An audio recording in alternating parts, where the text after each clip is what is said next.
The thing that really excited me about compressors when I found out that they use 10% of all industrial electricity used across Europe. It's a huge number, and it inspired me with that Victorian idea that you can actually use engineering to change the world. In my spare time, I race cars, and it's another great opportunity to see compressors in use. When people remove the wheels with a wheel gun, that's a compressed air power tool of the type that are used in every factory worldwide. When people pump up the tires, it's another example of compressors. So compressors are truly everywhere. I enjoy reading patents because there's a fantastic amount of information of things that people have thought of before. Compressors are exciting because the first compressor was actually by an Italian engineer, Romelli, back in 1588. Now, the last big change in compressors was the screw compressor in 1935, and there hasn't been any big changes since then.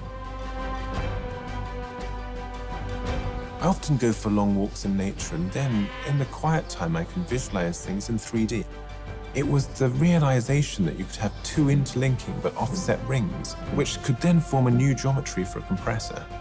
So as the blade, which is effectively the piston, rotates, draws in a volume of gas behind it.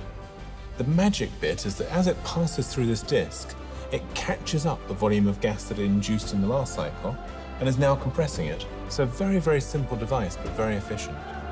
Once we realized how wide the technology could be applied, we established Lontra to commercialize it. Patents were really the bedrock of that. Without the patents, we wouldn't have been able to get the original investment, but also we wouldn't have been able to demonstrate the ownership, which has allowed us to license this worldwide. I believe everyone should try and leave a legacy. I was initially driven by curiosity, but also by this realization that compressors and engineering as a whole can have a huge positive benefit on the world.